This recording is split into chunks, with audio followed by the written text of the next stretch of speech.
Welcome students. Before continuing the chapter, let us solve our assignment. Hope you must have done question number 1, solved examples, as well as question number 2, that was theoretical only. And question number 3 was a bullet of mass 10 gram traveling horizontally with a velocity of 150 meter per second strikes a stationary wooden block and comes to rest in 0.03 second. Calculate the distance of penetration of the bullet into the block. Also calculate the magnitude of the force exerted by the wooden block on the bullet. Let us solve. So here mass of the bullet is given, that is 10 gram, that means 10 divided by 1000 is equal to 0.01 kg. So initial velocity u is 150 meter per second, final velocity v is equal to 0.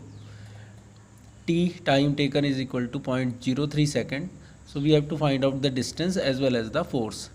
But if we have to find out the distance, we should know acceleration as well as F is equal to ma. So acceleration is not there. So our first job is to find out the acceleration. So we will use first equation of motion, that is v is equal to u plus at, because time is given. So here we will apply 0 is equal to 150 plus acceleration into 0.03. So 150 comes to this left side, so it becomes minus 150 is equal to a into 0.03. So a is equal to minus 150 divided by 0.03, it comes out to be minus 5000 meter per second square. So minus sign shows that there is a retardation as the bullet comes to rest or stationary. We use second equation of motion to find s. So here I have used second equation to find out s. You can also use third equation, that is v square is equal to u square plus 2as. So I am using second equation. S is equal to ut plus half at square. S is equal to 150 into 0.03 plus half into acceleration, that is minus 5000 into 0.03 whole square. So it comes out to be 2.25 meter. So distance traveled by the bullet is 2.25 meter in the wooden block. Now force F is equal to ma. Mass is 0.01 into acceleration minus 5000. It comes out to minus 50 Newton. So it is in the direction of, minus sign shows that force is in the direction of acceleration, that is retardation. Now let us continue our chapter. We have already done 2 laws of motion. Now this is Newton's third law of motion.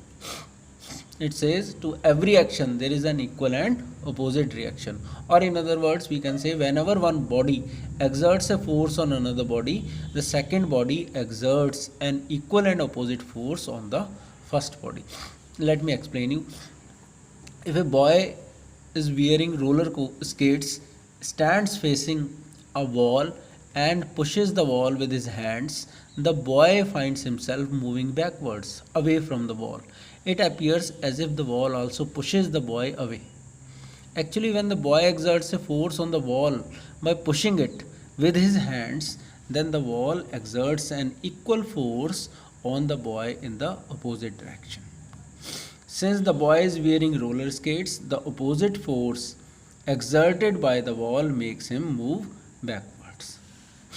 From the above discussion, what we have concluded that a boy exerts a force on the wall, that is the force here is action. That means boy is exerting a force on the wall. First of all, boy is exerting a force on the wall, that is action force, and in return the wall exerts an equal and opposite force, that is reaction. So here we should understand that both the forces action and reaction are equal, but they are in opposite direction. Now there is another example. We take two similar spring balances A and B and join them hook to hook. The other end of the spring balance B is attached to a hook H. So this is H hook here, fixed in a wall let us pull the free end of the spring balance A to the right side of our hand. This is, we should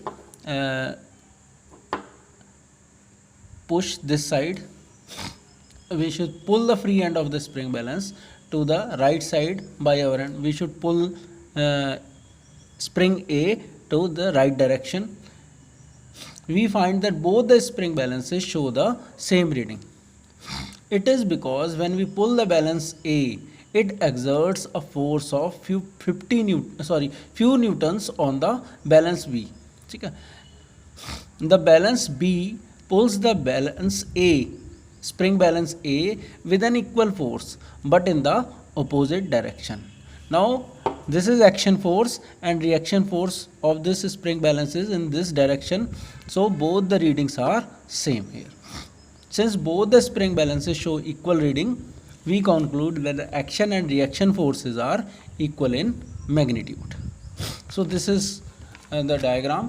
When we will be in the school, I will show you what are the spring balance and how it works, and will demonstrate this experiment in the class.